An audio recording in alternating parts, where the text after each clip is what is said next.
नमस्कार, खबरों का दंगल में आप सभी का स्वागत है। मैं हूं आपके साथ ऋचा सिंह। बिहार के पूर्व डीजीपी गुप्तेश्वर पांडे ने चुनाव से ठीक पहले बीआरएस लेकर सियासी किस्मत आजमाने के लिए जेडीयू का दामन थामा। जेडीयू में अपनी सभी 115 सीटों पर उम्मीदवारों की लिस्ट जारी कर दी है, जिसमें किसी भी सीट पर गुप्तेश्वर पांडे का नाम नहीं है। उनके साथ ऐसा पहली बार नहीं हुआ, बल्कि 11 साल पहले भी गुप्तेश्वर पांडे बीआरएस लेकर बीजेपी से चुनावी मैदान में उतरना चाहते थे, लेकिन पार्टी ने उनको टिकट नहीं दिया। बीजेपी के बाद अब जेडीयू ने उन्हें गच्चा दे दिया है।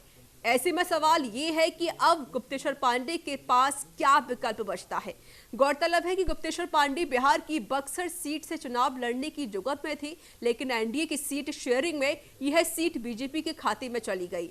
जेडीयू की लिस्ट में नाम न होने के बाद माना यह जा रहा था कि बीजेपी उन्हें बक्सर सीट से चुनावी मैदान में उतार सकती है, लेकिन बीजेपी ने भी इस सीट से परशुराम चतुर्वेदी को उतारकर उनके अरमानों पर पानी फेर दिया है। टिकट न मिलने के बाद गुप्तेश्वर पांडे ने साफ कह दिया है कि वह इस बार बिहार विधानसभा चुनाव नहीं लड़ रहे हैं। गुप्तेश्वर पांडे ने कहा कि अपने अनेक शुभचिंतकों के फोन से परेशान हूं। मैं उनकी चिंता और परेशानी को समझ सकता हूं।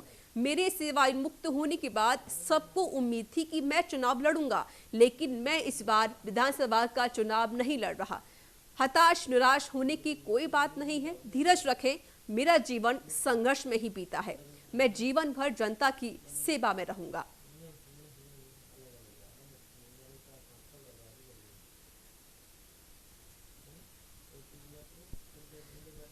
और हमारे साथ जुड़ चुके हैं इस पर अधिक बातचीत करने के लिए वरिष्ठ संवाददाता सीएम पपने। सर, स्वागत है आपका न्यूज इंडिया में। हाँ, धन्यवाद ऋचा जी सर, जिस तरीके से देखा जा रहा है कि पहले गुप्तेश्वर पांडे वीआरएस लेते हैं, उसके बाद वो सोचते हैं कि शायद वो अब चुनाव मैदान में आएंगे, लेकिन ये कोई पहली बार नहीं हुआ, उनके साथ ये दूसरी बार हुआ है। 11 साल पहले भी उन्होंने वीआरएस लिया था, जिस दौरान उन्होंने बीजेपी की तरफ से चुनाव लड़ने की कोशिश की थी, लेकिन उनको सीट नहीं मिली और फिर जेडीयू की तरफ से उनको धोखा मिल गया है। क्या कहेंगे?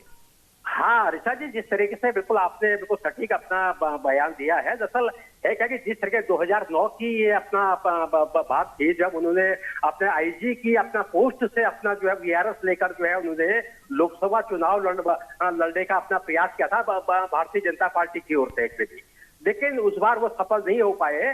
तो इस बार मुझे बहुत अच्छी तरह अभी याद आ रहा है कि अभी अपना वीआरएस लेने से पहले जो है उन्होंने जो है अपना मुख्यमंत्री नीतीश कुमार से उन्होंने जो है अपना गुफ्तगू की थी, और उस गुफ्तगू में जो भी कुछ हुआ था उसका खुलासा यही था कि वो अपना वीआरएस ले लेंगे तो उनको हम टिकट दे सकते हैं, और उन्होंने वहां से अपना जो है अपना वीआरएस भी ले लिया जो है। तो उसके बाद भी एक्चुअली जो है जिस तरीके से उनकी चाहत थी कि उनको जो है बक्सर से या ब्रह्मपुर से अपना जो है विधानसभा का टिकट दे दिया जाए, या जो है वाल्मीकि नगर से जो अपना लोकसभा का उपचुनाव होने जा रहा है वहां से उनको टिकट दे दिया जाए, लेकिन इसमें जो है सवाल खड़े ये होते हैं कि उनको टिकट नहीं दिया गया, उनकी जो अपनी मनोकामना थी वो पूर्ण नहीं हो पाई। इसके पीछे एक्चुअली ऋचा जी कुछ सवाल खड़े होते हैं एक्चुअली कि वहां पर अवलोकन कर हमें एक्चुअली ये ज्ञात हो रहा है कि बीजेपी की जो नेता सुशील कुमार मोदी जो एक्चुअली है वहां पर, या और दूसरे जो अपना बक्सर के सांसद अपने केंद्रीय मंत्री अश्विनी चौबे है एक्चुअली, ये एक्चुअली इनको टिकट देने के बिल्कुल खिलाफ रहे हैं एक्चुअली बात। लेकिन सर, सोचने वाली बात एक ये भी है कि आरजेडी से जो भी नेता आए थे तो उनके ऊपर तो विश्वास जताया गया है,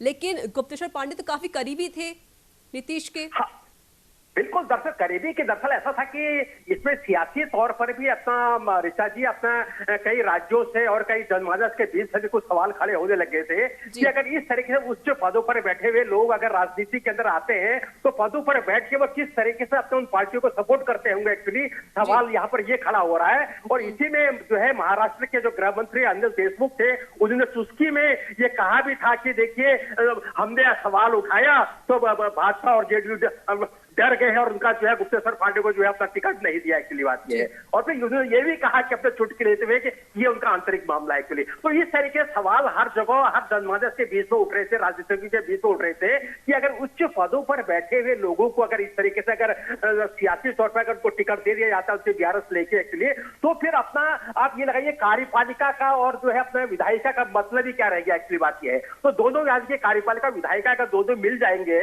तो उसके बाद अपनी न्यायपालिका पर ही हम कब तक डिपेंडेंट रहेंगे। और चौथा जो हमारा स्तंभ है उसका आपको अपना जो है कहने का हमें इस वक्त हम उसी अंदाज में उसी महकमे से बोल रहे हैं कि बात यह है। तो इस वक्त जो भी अपना दशा और दिशा जो हमारे देश की एक्चुअली अपना जब जा रही है राजनीति की ओर ज्यादा अपना बढ़ रही है, तो ये देश का दुर्भाग्य है कि बिहार में जाति समीकरण को लेकर एक बड़ा फैक्टर भी देखने को मिलता है।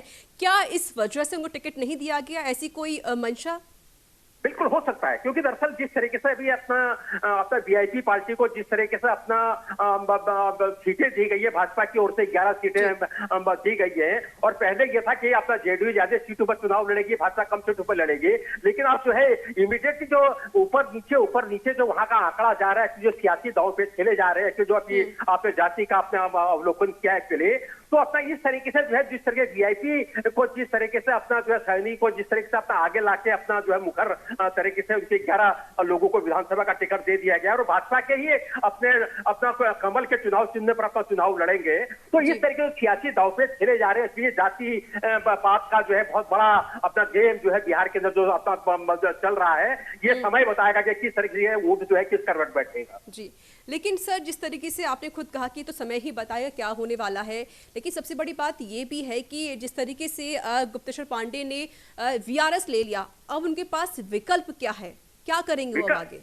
बिल्कुल विकल्प बहुत बड़ा है एक्चुअली। देखिए सियासी दांव पे थे, देखिए नेता लोग भी हर तरीके से हर चीज अपना गेम खेलते हैं, चाहे वो अपना सुशील कुमार मोदी हो, चाहे वो नीतीश कुमार हो, चाहे वो भाजपा का केंद्रीय अपने नेता हो। मैं ये समझता हूँ कि जो ये बिहार विधान परिषद का जो एक्चुअली जो अपना वहां पर अपना सदस्य बनाए जाते हैं, हो सकता है कि अपना जो है उनको जो है बिहार की जो है विधान परिषद का सदस्य उनको जो है बाद में उनको बना दिया जाए, जिससे वो भी खुश हो जाए और आगे जाके अपना उनकी राजनीति भी चलती रहेगी। चलिए, बहुत बहुत शुक्रिया सर हमसे बातचीत करने के लिए और अपनी बात को साझा करने के लिए।